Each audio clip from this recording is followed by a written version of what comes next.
friends, my name is Satyam Gupta. I again come in front of you with a new topic, that is the comparison between ASTM A262, practice A, practice B, C, E and F. Friends, this is a very unique topic. You cannot find this content in any platform. And if I am talking about the principal side, so today's topic is very interesting, and this is under the time management thing.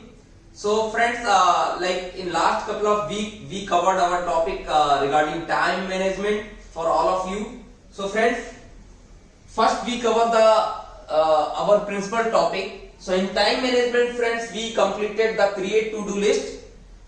We completed set a time limit to each task, take regular break, managing meeting better, and today's topic is 80-20 rule. So friends, 80-20 rule we know as a Pareto principle, and the 80-20 rule when applied to work means that approx 20% of your hard work will result 80% in result form. So friend, to understand 80-20 rule, you can do one thing. You can take the example of anything, like if you take the example of any country. So 20% people in a company having the 80% wealth. That is one example. Another example you can see, like in a company, if certain type of problem will occur, so 20% type of problem having almost 80% number in the problem. So if we encounter in those 20%, then you will cover almost 80% of your job. So that's why, friends, I am telling you, like if you have in your bucket list like multiple tasks, like you can take the example, if you have 10 tasks in your list, then if you encounter the certain task, then your 80% work will be completed. So how we can be more productive, more effective in 80-20 rule? For that I have some 5 principles for you. Number 1 is think about the outcome you expect. So this is very important, friends. You have to, in a very early stage, you have to know like what expectation of the output you have. You have the clear idea of the result in your mind. Second one, break it down into action required. You can break it down, like you can write in a certain form that this action you will complete first, this will be later, kind of. So you need to break it down into the action which you require. And the third one, do the action in defined timeline. So this is very important, friends. If you define your timeline for particular job, you have to complete in that dedicated timeline zone. The fourth one is identify and execute next action. When you completed your first action, then you need to go for next action and identify your next action. And the last one is the repeat until it's completed. So friends, now we will moving to our technical topic, that is the IGC testing, ASTM A262, practice A, B, C, E and F. So we will, in today's lecture, friends, after this one, like we will go in more detail in practice A, and maybe in couple of months, maybe in couple of weeks, like next week we will cover practice B, then C, then E, then F. So today's topic is especially practice A, but before starting in detail, I will give a brief description about all these practices. So if I am talking about the material side, so in practice A, we are using 304, 304L, 316, 16L, CF8M, CF8, CF3M, CF3, 317, 321, 201, 202. All austenitic line. You can do this testing. Second, in practice B, you can take CF8M, CF8, CF3M, CF3, 321, etc. In those material you can perform practice B. If I am talking about practice C, in practice C you cannot take material in which moly element is there, like 316, 316L, but you can perform this testing in 304, 304L, CF3, CF8.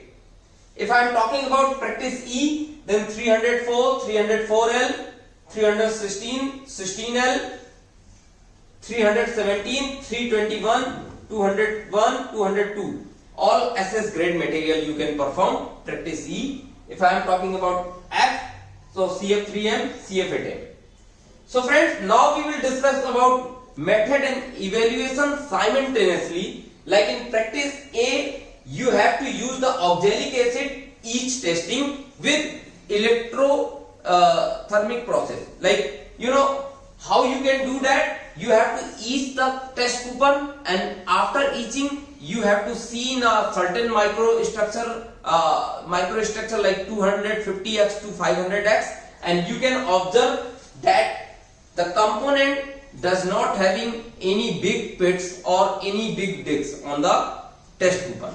So in this testing practice A, friends, we have some reference photograph. So after the microstructure, you need to compare the photograph with the reference photograph given in ASTM A262 practice A, figure 1 to figure 7, which I will cover later on. Okay, if I am talking about practice B, so in practice B, our main focus to check the loss of weight in the test coupon. Because what happened in this, like we immerse the test coupon in ferric sulfate and sulfuric acid liquid. We immerse the test coupon, and after certain time, 120 hour or something, like the weight of the test coupon is less, so we can calculate the loss of the weight, and we can identify like the loss of weight in the test coupon.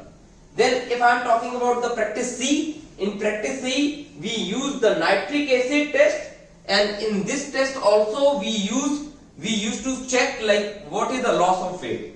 Okay, the next one, practice E. This is very interesting test, and many of the customer required this testing on the component. So in this testing we use copper sulfate, sulfuric acid 16%, and in this we have the test coupon in which we need to perform the bend test, and during the bend test, if any intergranular fissure or crack is there, then it will appear during the bend test. So we can say that intergranular pits or anything occurs in the component or something in the boundary of the grains, so which shows in form of fissure and crack. So friends, if I am talking about the practice F, that is the copper sulfate, sulfuric acid 50% sulfuric acid test. In this also we find the loss of weight of the specimen. ASTM A262 practice A. So friends, in practice A, it's happened basically oxalic acid etch test for classification of each structure of austenitic stainless steel. We can perform this testing on material like 304, 304L, 316, 316L, cast grade like CF8M, CF8, CF3M, CF3, etc. Like all these austenitic stainless steel material, we can perform ASTM A262 practice A. So friends, now we will discuss about some key points for ASTM A262 practice A. Basically, in this testing, the oxalic acid etch test is used for acceptance of wrought or cast austenitic stainless steel material, but not for rejection of the material. This test is intended to used in connection with other evaluation tests described in these practice to provide a rapid method for identify qualitatively those specimens that are certain to be free of susceptibility to rapid intergranular attack in these other tests. So basically friends, in this testing, this is a very rapid testing we can perform after only performing the each test, and in this testing this is a qualitatively test, so we need not to calculate anything, we need to compare with reference photograph kind of. Okay, the oxalic acid etch test may be used to screen a specimen intended for testing in practice B, like ferric sulfate, sulfuric acid test. Practice C, like nitric acid test. Practice E, copper sulfate 16% sulfuric acid test. And practice F, copper sulfate 50% sulfuric acid test. If we are talking about examination of the each surface, so we can perform testing by metallurgical microscope at 250x to 500x for wrought steel and about 250x for cast steel. So now we will discuss about the test, how we perform the test and what the test. So a specimen representative of the material to be evaluated is polished to a specified finish and over etched using oxalic acid and electrolytically. So friends, in this we need to very careful that we need to polish the surface, test coupon surface, and polish with the help of over etched by oxalic acid and electrolytically. Like we need to create cathodic anodic reaction on that. The etched specimen is then examined using metallurgical microscope. We need to see the structure with the help of microscope. The each structure is compared with reference photograph to determine whether the material is acceptable or suspect. So if material is acceptable, then fine. If any suspicion is there, then we need to go for another specified hot acid immersion testing. So friends, now we will discuss about the advantage of this test. In this test, this is a very rapid test, so your time will be not consumed, and due to rapid acceptance test, so lots of material need not to perform time consuming and costlier affair for testing purpose. So we can perform this testing rapid, and we can see that we can accept the component or we cannot accept the component, or any component which had the suspects we will send for hot acid process. Okay, in microscopic examination of a specimen shall be made on metal unaffected by cold working, carburization, welding and the like. If any of these conditions are found, note their presence in the report. So friends, we will discuss about now how we prepare the solution, each solution. So each solution 10% we need to use. We will prepare with the help of dissolved 10 gram of reagent grade oxalic and crystalline crystals in 900 ml of reagent water. Reagent water is a kind of DM water.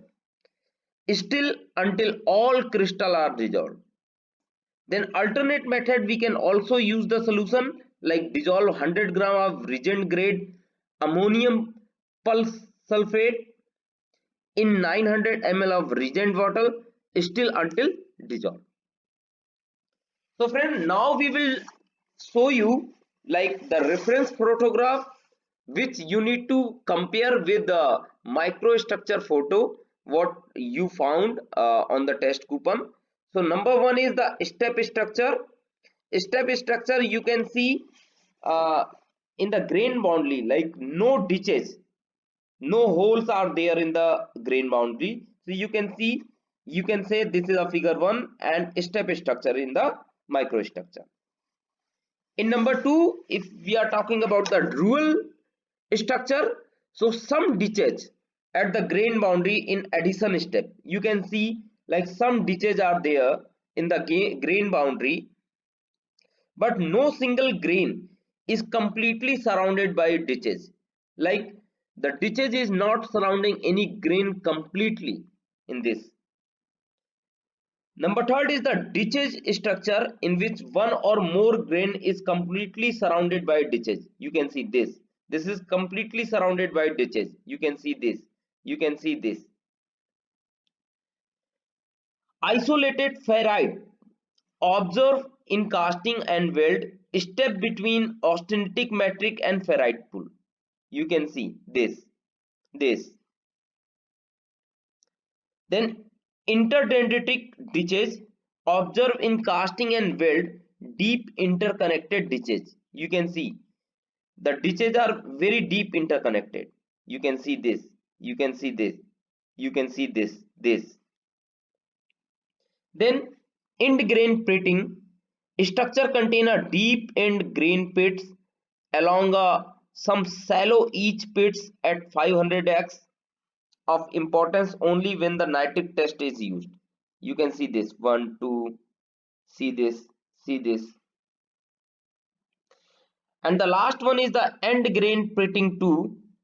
Structure contain numerous deep end grain pits at 500x, of importance only when nitric acid tests are used. You can see this, this.